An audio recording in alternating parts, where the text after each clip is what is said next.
Good afternoon, everyone. Very warm welcome. Thank you for joining us today. If you don't know me, I'm Will Sibley, one of the account executives here at LandApp, and I'll be hosting the session. I'm not on my own, so there's a few other of my colleagues in the background which will be helping with the chat and Q&A today. And the session is titled Mastering SFI, where we'll go into a bit of a deep dive into the capabilities in LandApp to help you prepare for the upcoming Sustainable Farming Incentive round. So following the news from DEFRA a few months back, we thought this would be an ideal opportunity to showcase how we can help for your preparation. And it's exciting to be in this moment, but we know there's lots to do. So hopefully, we're going to be of real help today.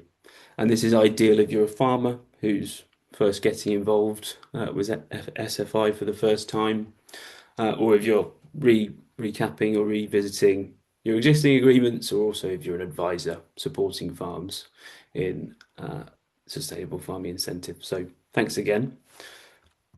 Bit of housekeeping before we start. So as always, your camera and microphones will be turned off. It's only myself and my colleagues who can unmute ourselves, but that certainly doesn't mean we don't want to hear from you. So we've got the Q&A function, which should be somewhere at the bottom of your Zoom window, where you can pop in your questions.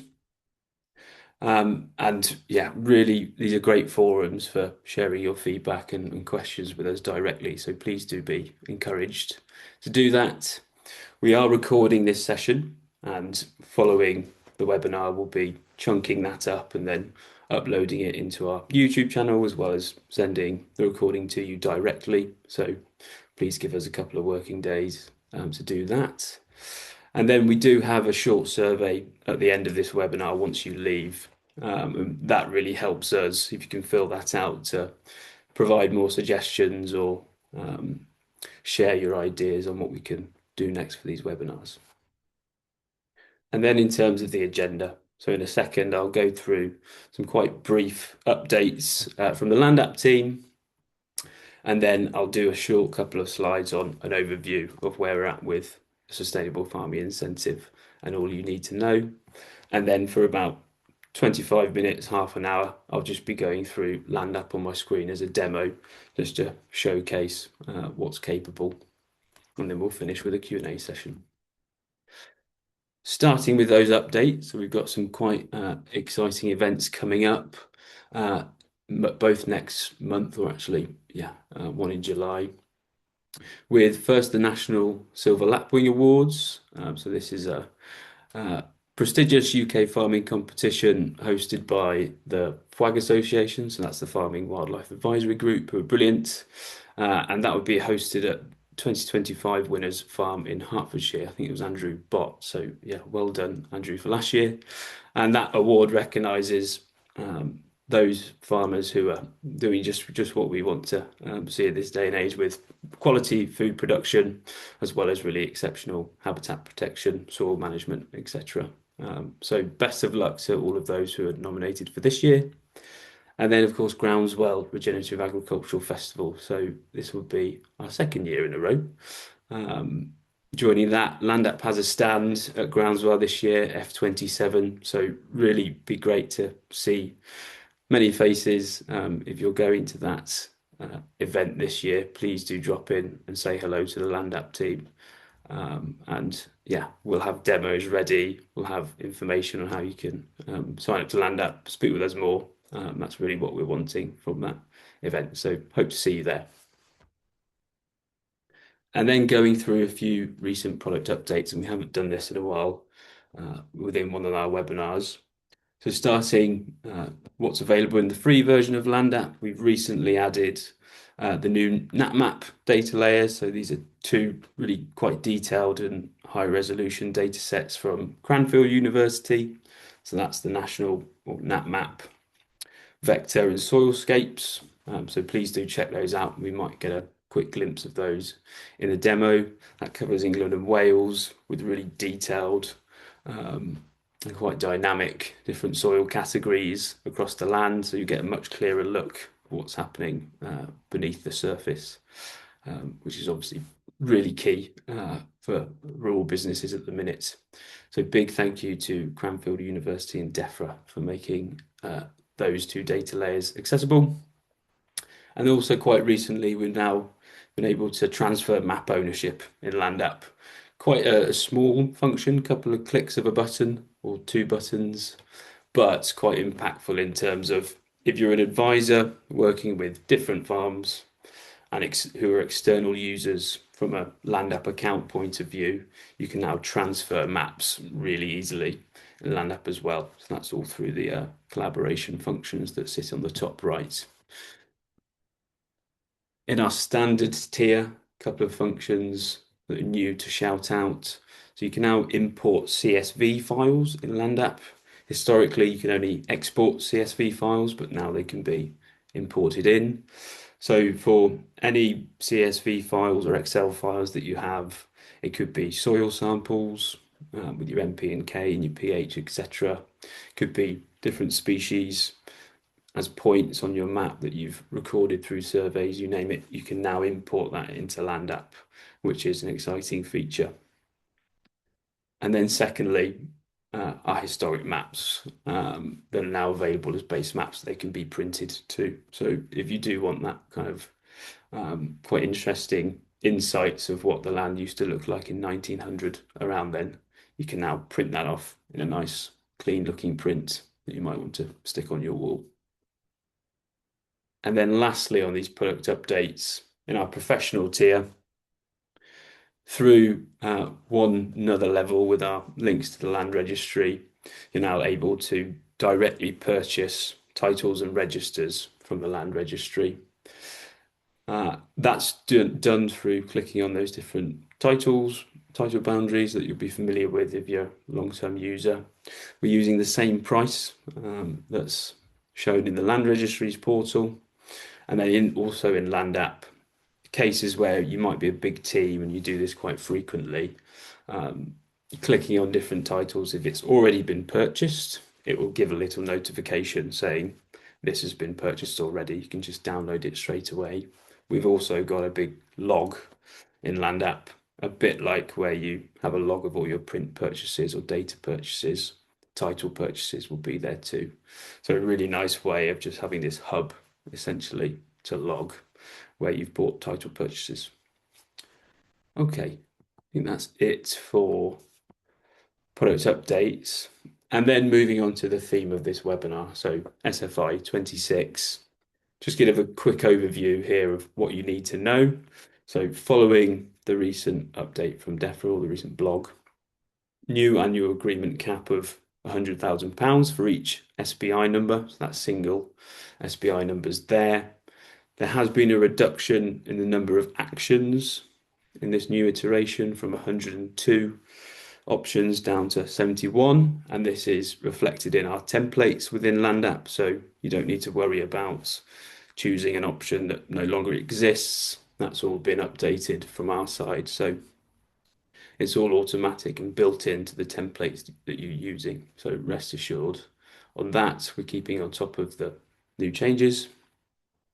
And then two application windows have been announced, with the first round being approximately June for smaller farms. So any farms over 3 hectares and less than 50 hectares in size, or those farms without any existing agri-environment schemes are open to apply.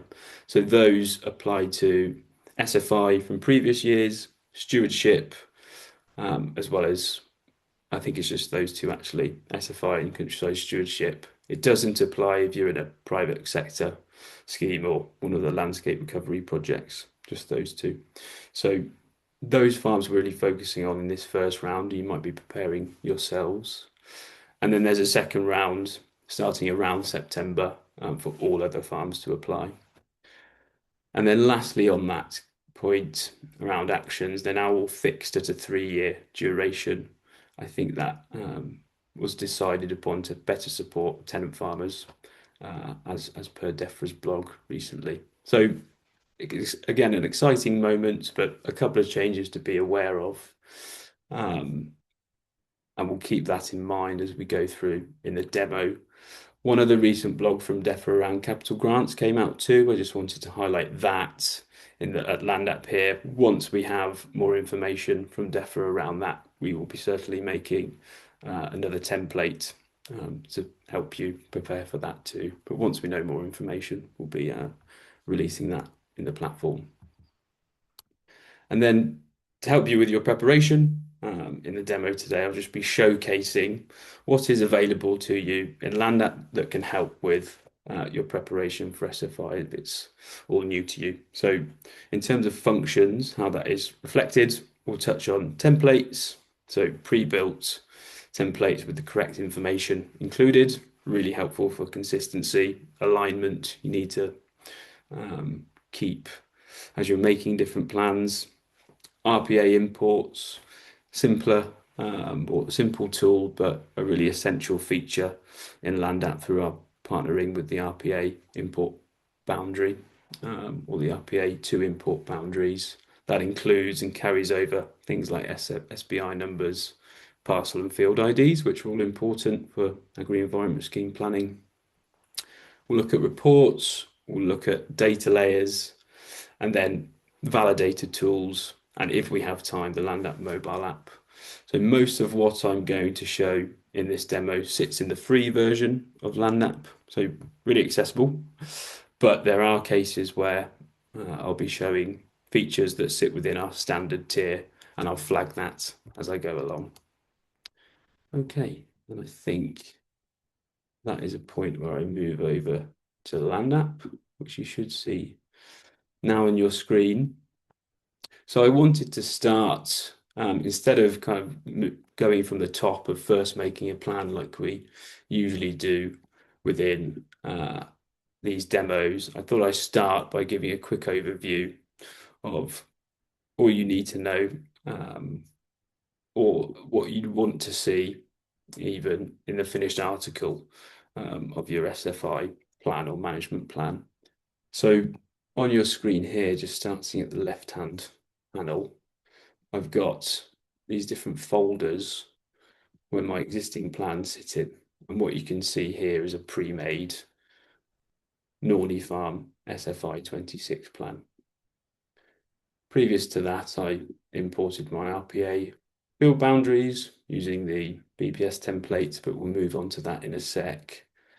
Looking at the SFI plan, just clicking on any of these field parcels, you'll see that I've populated those with the different sustainable farming incentive options. So I've got CLIG 3, manage grassland with very low inputs or low nutrient inputs. I think this would be a pretty common one or frequently used option in SFI.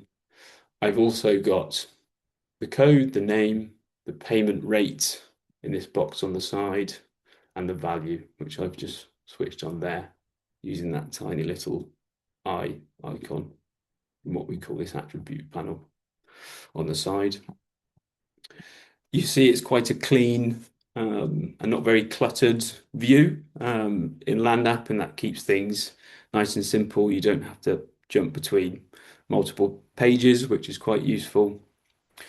And then as these options are added, and I'll perhaps use this one as an example here. If I change that, some reset style, we've got this blank polygon here. I can just assign that use. I've got the menu of different options within SFI that I can choose from. So we'll choose CLIG there. And that colouring is also populated for me through Land App. I don't think there's any specific styling or guidance around colours for different options. We've just chosen that, and any feedback you can provide with us on that is useful. We've just gone for what we feel looks okay and gives a good contrast. And then you'll see as well, we've got some agroforestry in the top there, and I know there are some people in the audience who are quite interested in those options as well, and so on. So this is quite a nice, clear version of my SFI plan. I've got the different options that are key, as well as the different values that I'd be getting from adding these options. A couple of additional things I could do with this map to show you now. So if I am working with my colleagues on this, or it could be an advisor I'm working with, I can add them as a collaborator to this map. So I'll just add Rosie to this map here. And I can select that as a viewer if I'm in the free tier in Land App, or as well as an editor if I'm in a standard tier. Let's go editor and just hit invite. That's live collaboration enabled through Land App. I don't have to constantly make PDFs and share them over email. A couple of other things I can do with this too. If I wanted to, I can view that as a table view by hitting the three dots next to my plan name and hit table view there. That brings up this tabular version of my entire plan.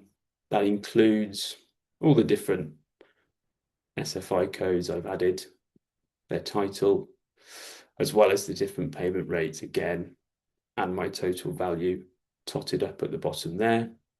So we've got on this one nearly 13,500 or 13.25 thousand pounds. So a nice view there. I can export this table if I want to, if I'm in a standard subscription in Land App. It's quite useful for my planning and applications. And then also I can make a print too. So it's quite an accessible free thing in Land App. Anyone can make a print of their different plans. I've pre-made one here of my SFI plan. I've got my values and my codes mapped out with that colouring, as well as a legend on the side here. Some prints are at a cost in Land App. There are free versions that you can make, absolutely. But the cost comes from basically the background that you're using within Land App. Here I've chosen an ordnance survey background, and there was a cost there. It's dynamically calculated throughout Land App, depending on where you are. But rest assured, if you want to print freely, you can do so using our OpenStreetMap base map. Heading back to Land App, I won't go too much into the prints and tables from here. Now, from this point, there are a couple of things that I can do with this plan. So I've got to this stage where I'm happy with the options that I've chosen. One feature within Land App is what we call the validator tools that I mentioned in my slides. And that can be accessed through this toolbox in my map. So again, clicking on those three dots next to my plan name and going right down to toolbox, we'll see this SFI validator is available to me. So I'll just hit that and let that run. And whilst that's whirring away, what this does, it's designed to assist users in refining and validating their SFI plans. So the tool is now conducting a series of corrections, validation tests, and calculations just to ensure that my plan meets the specific standards and eligibility essentially within or as referenced by DEFRA. So those checks are including RPA data, the boundaries that it sits within, and parcel IDs, as well as land covers. So for example, in terms of eligibility, if I've put an arable option in SFI onto a grassland field, it will flag that to me. And then looking at a kind of collated point of or collocated point of view, if I've put an option next to another option that's not eligible, it will flag that to me, as well as looking at things like designations like shine features or triple SIs, where I might need to get a heifer or chat to Natural England to run past them if I want to put this option into a certain area. So this is available to standard users, not available to free users currently. We haven't actually developed one for SFI 26 just yet, just because we're waiting on some details around eligibility. But we're hoping before the first round opens that we'll have this ready At the minute, I'm actually using the 2024 validator. So if I refresh my page, hopefully, yes. So that's ready now. The return from running that validator tool, it's now giving me 2 extra plans. So we've got these issues here highlighted in orange. So clicking on that, I'm going right down to the bottom here. We've got CAHL1, which is pollen and nectar mix, is eligible on shine features. So you must get a heifer, so Historic England Farm Environment Record, before I can do this action here. And then below here, same again, with shine features present. And I think this one will be the same. And for those shine features that are there, it's actually given me this plan as well on my layer, which is where those shine features are. I'm actually neighbouring registered park on this side of my map. So that's where that's coming up. So a couple of things I can do about that. Of course, these options of pollen and nectar, as well as Selig 3, are eligible on shine features. So I'll need to get a heifer from Historic England, which is a relatively straightforward thing to do. But instead, if I didn't want these options to cover the shine features that are showing on my map, what I can do is perhaps turn off my issues and just focus on my SFI plan and edit that. So these little dots on my field, what I can do is just drag those over, and it's snapping to that line on my shine feature as I go down, like so. A neat little trick in LandApp is if I hold down A on my keyboard and just click, I'll zoom right in, click on those nodes or dots, it will just remove them, like so. And then those last two, I'll just move over like that. So the end result basically just chopped off a bit of my intended field that I did have in Selig from there, just that finished one there. Okay, so that's the validator tools. Penultimate thing about this map is that you'll see I've got these little photo icons on my map too. So particularly around evidencing, so ahead of any site visits from the RPA or checks from the RPA, what I can do is start to create a bit of an evidence base into this map by adding photos. So these icons here is where they are. On this one, we can just imagine that this pollen nectar mix is already there. I've taken a photo in the field. I can either upload that from my computer onto the LandApp, which I did here onto this map, or I could also, if I've got the mobile app, I can be out in the field and actually take these photos real time. They're geo-referenced, they'll plonk exactly where they were taken my map to. And the end result, of course, I've got this storage of all the photos that I might need in the event that I get a site visit or request for a check. And I've got some agroforestry at the top here. As you can see, I've had lots of dandelions below there. And that could be anything from right at the start when you begin this option. It could be a bag of seed. It could be it being sown along as I'm taking those photos. Gradually, they'll all be uploaded in one place onto this map, nice and organized. My records are staying in one place digitally, which is a huge benefit. And then I think lastly on this point is links too. So you can also add links to my plan. So for this one, my pollen and nectar flower mix, I can just head over to there on documents on my attribute panel, and we'll see I've added this plan here for this particular option. So I've just rustled up a very quick kind of management schedule for my CAHL1 option. Got things like establishment, so sowing dates, key activities or guidance. I scroll a bit further down, different phases within that, and then a record of my evidence that I keep updated as I go along. So it's just a nice example of how, if you're an advisor or if you're a farmer wanting to create your own version of this, it's a quite nice way through that documents feature. I can add those as I go along. And then actually up on here on this top polygon, which isn't actually assigned with anything, I've done the same, but this time with a shared folder. So this could be a place where I keep maybe all my payment invoices, all those photos, as well as my actual agreement files with the RPA.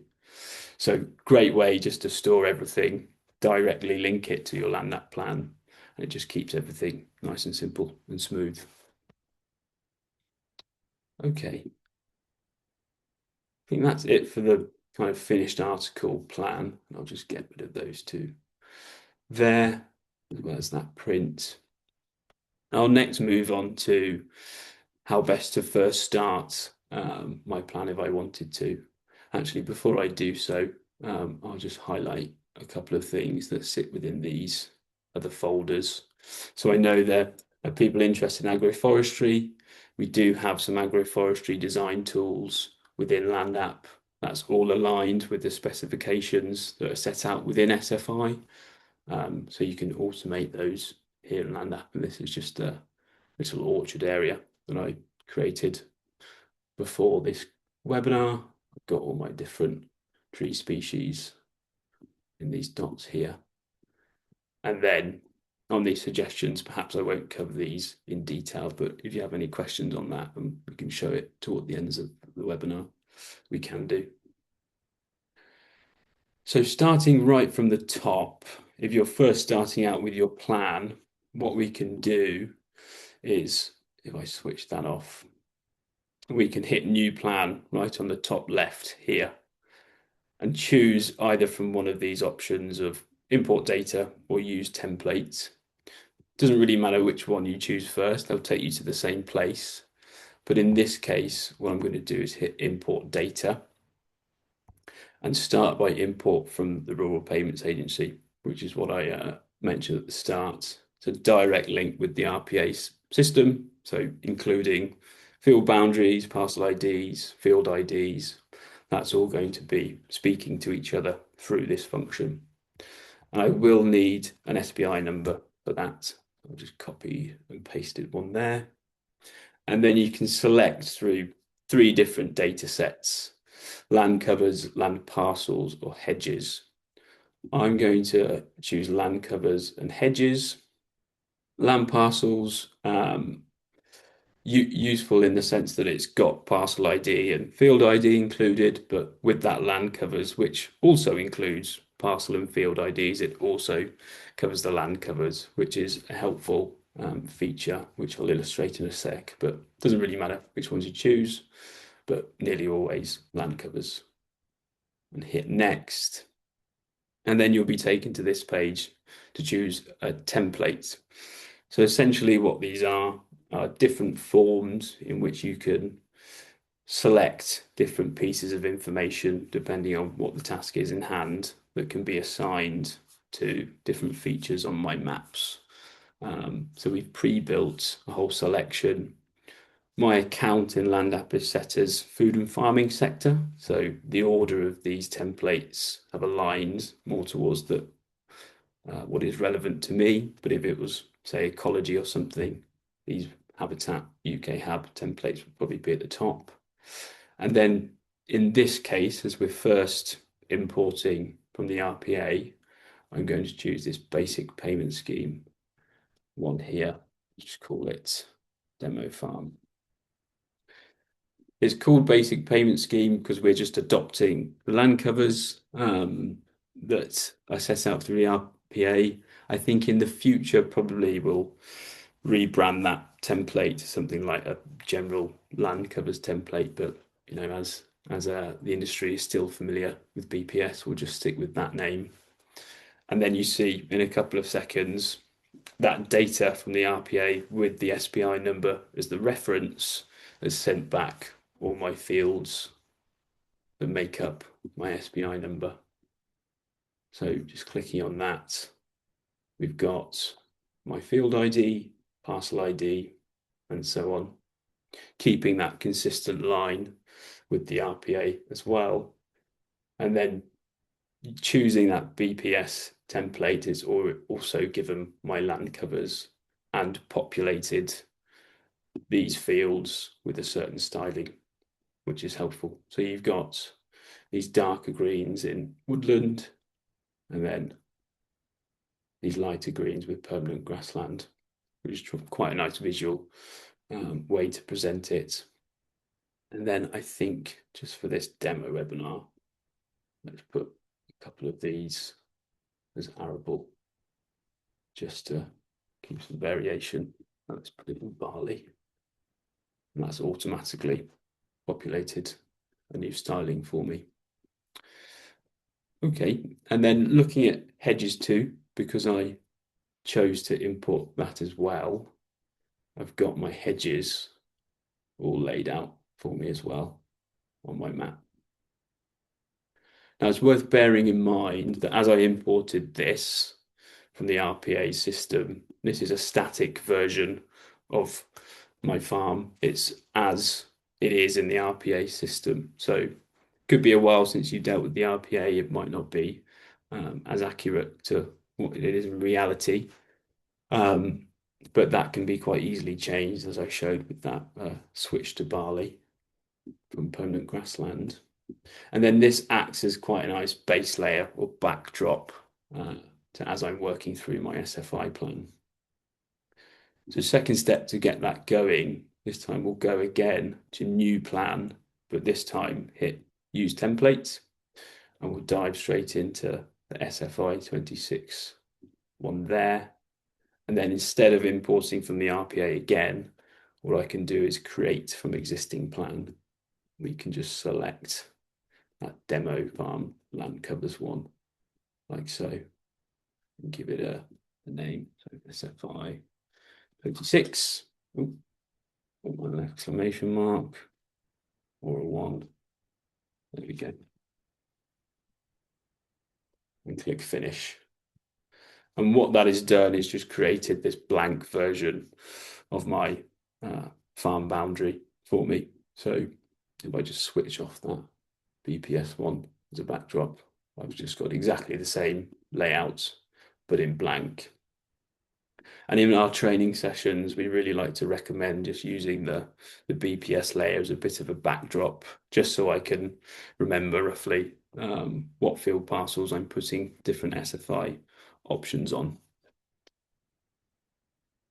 Okay, so from here, this is now at the point where you can start assigning different options within SFI to my field parcels, and starting with what we call whole field options.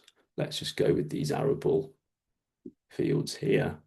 I'll click assign use, and then on this side I've got a whole menu as per the SFI options, but this time in different categories, and this is our way of kind of giving you a bit of a nod in terms of what to choose as you're going through. So we know this is an arable field. We'll go this farming and wildlife, arable and horticulture, and then pick different options. So let's go pollen and nectar again on this one. And then that switches to our attribute or our option name. I've got my payment rate and total value. I've also got a direct link to the option on DEFRA's website. So that's quite a nice way of just heading over to there, checking if the eligibility is correct, which you really need to familiarize yourself with, and just a nice way of keeping things central in my map. We could do the same, and we know that CLIG 3 is quite a good one for different grassland fields, and I imagine I want to put these on quite a few of my grassland fields. So what I can do is multi-select a range of fields by just holding Shift on my keyboard and just selecting those ones. what I want to change, like so. Again, assign use, Selig 3, and that's updated it for me. All of those with the different values being calculated as I go along. So that's whole field options, quite straightforward on that front. A couple of other different types of options that sit within SFI. So you could look at the different corners with those grassy field options that are available. To do that, focusing on this field, I'll use this snip tool at the top that's basically going to divide any existing fields off from my grassy corner. So to do that, what I'm doing is just using this snip tool to click first on the outside of my field, dragging it over, clicking again to change direction, and then double clicking once I'm finished to separate the two. You can do that if I hold shift with a more kind of flexible and wiggly looking line if I wanted to. So do that again. Outside, hold shift and cordon off. Great little feature if you want to do ponds that have got a quite irregular, uneven shape as well. But for this one, let's just choose a straight one like so. And then from there, I can assign my grassy corner option. If I want to just find that, I can pop it there. So yeah, CHAL 3. Looking at other options to touch on, two more, I think we'll start with buffers. So these are ideal for both grassland and arable options, I think. Might be wrong there, but let's just say we're looking at this arable field. I wanted to add a buffer. I can do that from this buffer tool right at the top. Clicking side 2, which is the inside, or the outside if I wanted to with side 1. Let's run with side 2. I believe it's up to 12 meters for buffers within SFI. I'll hit subtract, and what that means is it basically hole punch my buffer from the whole field, which is important because we want to give both of these two different options. And I've got my buffer there. Let's type that in again and get the right one. Arable and horticulture, that one there. And then I think lastly is supplementary options too. So there's a couple of ways I could map this out in LandNap, and I'll quickly show you both ways of how to do it. On one view, let's run with this Selig option there and turn off my labels. So one way I could add a supplementary option is by basically duplicating this field on the same plan. So I'll just use that duplicate button at the top there, hit duplicate, and just to show you, removing it, I've got two of the same field on top of each other now. And then from there, that new top layer of the field, I can just add, let's go leading and grazing on this one, and my supplement is mapped out. So we'll just pop on the code. And then to switch the view of both, what I can do is just click on that field and they'll alternate in their selection. So if you do want everything kind of contained in one place, and when you're looking at those reports and that table view that I showed there, both my supplementary option and my whole field option will be stayed or maintained in the same plan.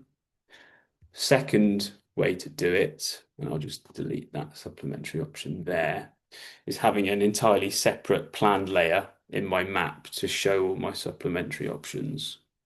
And then to do that, what I can do is right click on the particular field and hit copy to a plan.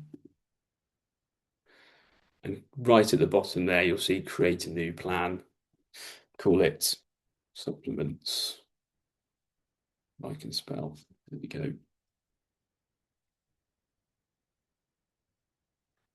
and then make sure to choose the same template type with SFI-26.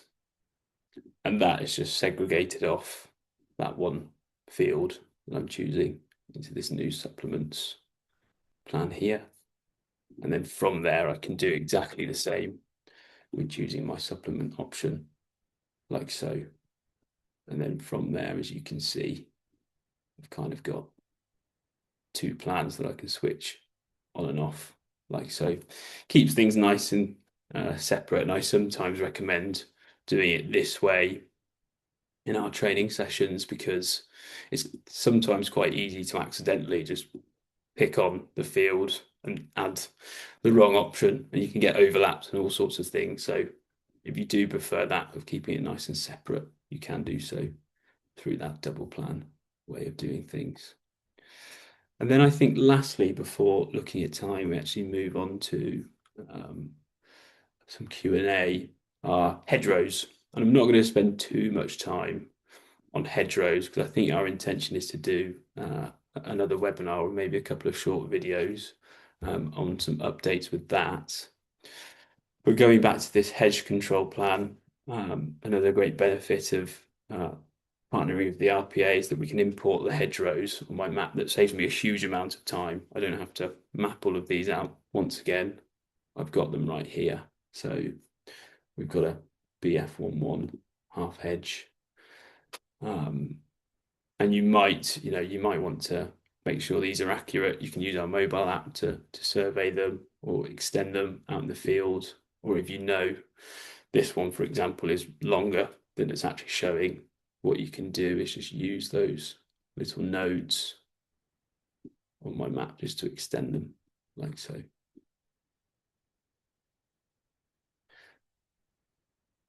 Getting all these hedges over into my SFI plan is a relatively simple thing. Again, we can hit the three dots next to our hedge control plan and hit select all. You can choose the feature type. We've only got lined in this one. You can click on those icons there. It will select all my hedgerows. And then again, with that copy to plan feature, I can just pop them all into my SFI plan. They've carried over. And then from there, I can add the hedgerow option if I want to get involved with that. I think in a second, one last thing that I really wanted to show you all before we go on to the Q&A is just the data layers within LandApp that are things to be keeping on top of when you're getting involved with SFI-ready agri-environment scheme is just checking, I guess, the makeup or what intersects with your boundary from a designation point of view. So for this one, I believe we've got some priority habitat inventory from Natural England, so that's correct. I think that's some semi-improved grassland at the top there, so need to consider that if I'm putting any options in at the top. Other data layers to check which might be of interest. These in SFI. So we've got from DEFRA, credit to them for getting this all live. I can also view if different farms are under SFI agreements already. So we've got two options, and the same goes for countryside stewardship layers. I can view where different agreements are live in LandApp as well. So we've got the management areas in here with these different make up different farms. And then if I just bring that back under these schemes, we can also see the actions too. And these are coming up as points on my map. As I zoom in, more should appear. So we've got maybe over here, lots going on. And in reality, there's actually a point per action that sits within, but we've got a lot of overlaps under these points, basically, because they've placed as a centroid point on these different fields. However, clicking on those, I can see what options there too, if I needed to. We've got Lig 1 there in an SFI-23, SAM 1 over here as well. I'll stop there and maybe head over to the Q&A, and I'll keep uh, Land App open on hand uh, as we go through. But maybe if I bring that up and check out the different questions that have come through, I can see there's been quite a few. So thank you everyone for putting those in. So I'll go through one question. If we have a supplement option, such as haymaking, for instance, how do you stack this on a parcel on a base option? Thank you, Charlotte. I think we've covered that in the demo that I showed with those two different options. I'll leave it with you and which one you think will be best. Personally, I quite like the separate plan, but of course you can just use it through that duplicate function on the same one. Question on how can I duplicate maps? I think I showed that in the demo. Maybe I'll quickly do it again if I head back. There's two different ways I can duplicate maps. Looking at this one, just zoom to extent. There's either select all, so go on that again, pick everything and hit that copy to plan one there and create a new one. Or there's a quicker way of this just duplicate button here. I can duplicate the entire plan, get taken to a similar page, or I can just create a copy of my entire plan in that way. How do you actually put a photo on a map? Great question. So what I've done there, we've got, we did it previously with the original SFI plan, but I think I have some photos ready here.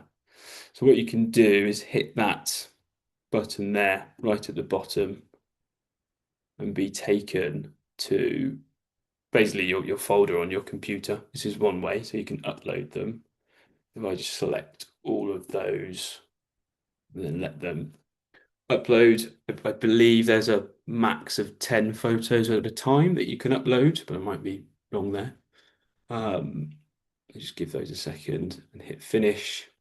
And then do remember there's that little toggle right on the bottom just to show your photos that appear like so. So we've got those little icons pop up now, and we've got our different photos appear on our map. Do bear in mind that you need geotagged photos. They must have location data within the metadata. So make sure as you're taking these photos, you have that setting on your phone, or else if they're not geolocated, we can't put them anywhere on the map. That's one way of doing it with a mobile app that I won't show in this demo just because I don't think we have time and we've got some more plans for that. You can literally take photos out in the field and they'll drop exactly where you took them on your map. So that's two different ways of doing it. Okay, rattling through. Does adding photos need the full paid subscription? So no, I've just showed you that way there through uploading the photos from your desktop. That's free and accessible to use, but the mobile app is available to standard users. So you will need to be in the standard subscription in order to do that. But yeah, through uploading there, it's all free to do. Okay. Rattling through, could you download the photograph with references to the field parcels or options for Castle Grant claims with boundaries? It's a good question. Just trying to think through the answer.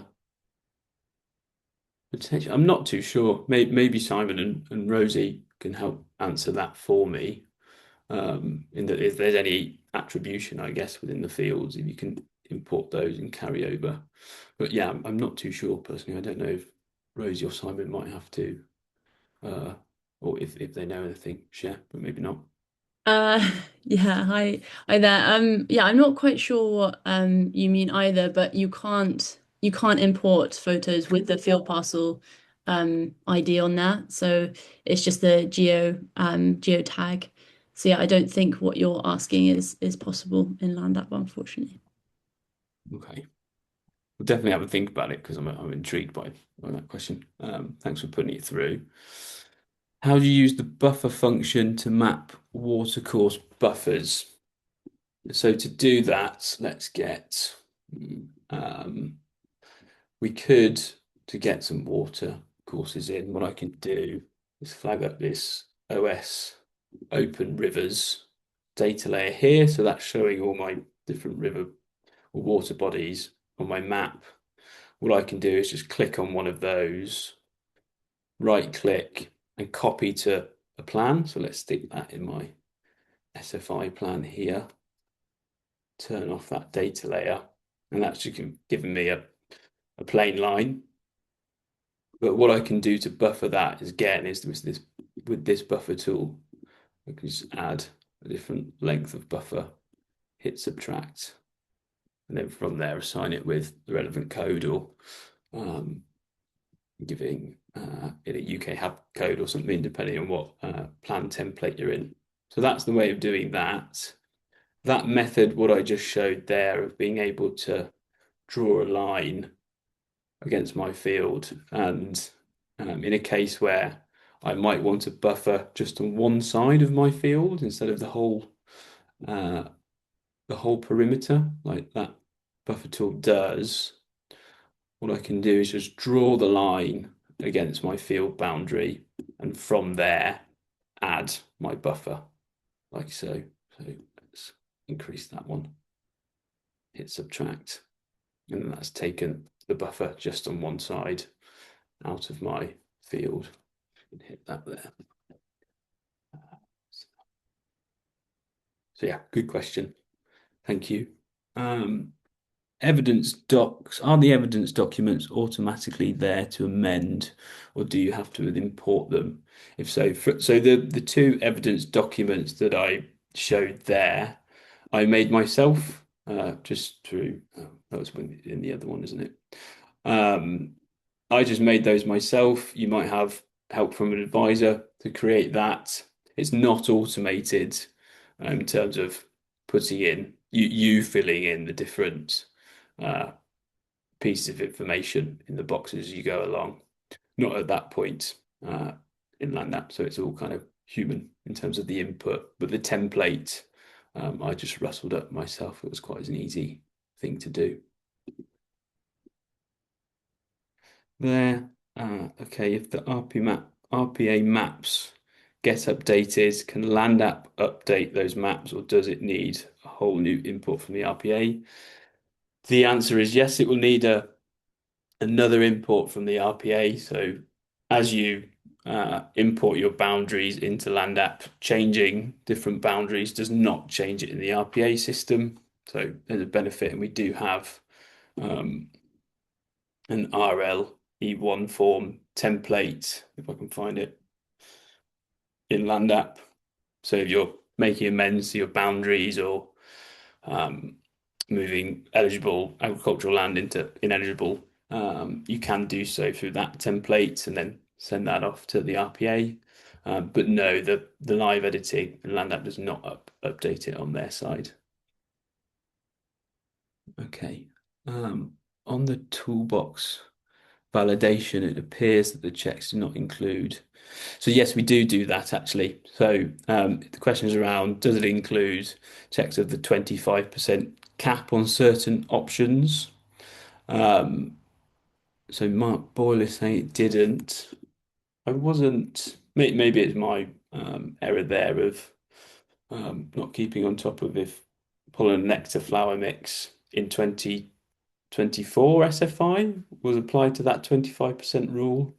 Bear in mind it says 26, but I've been cheeky. It's actually that sustainable farming incentive 24. So we need to check if that 25% cap has been applied to that option, and maybe someone in the Q&A can share if it is. But in other cases where I have run this tool and I have put an option that is over 25% of my land, it has flagged that up. So that is included in the validator. Okay. Working through them. Is there a way to lock parcels so you don't accidentally move them and putting in the options and drawings.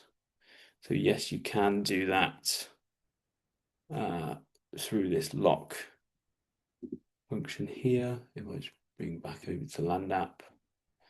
So it applies to whole plans by hitting that lock function there, right at the top, padlock. So from now, I can't edit this at all. Just hit unlock. When it comes to collaborators, what I can do, if I'm adding them as a viewer, the whole plan will be locked and no one else will be able to change the different boundaries or features that I've assigned. But from a kind of plan level, what I can do is just hit lock like so. Now I can't edit anything. So yes, you can do that.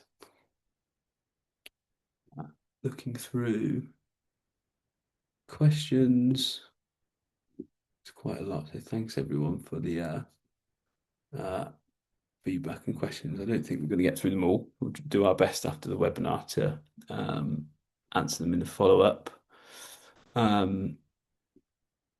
Okay. We've covered buffer on one side of the field.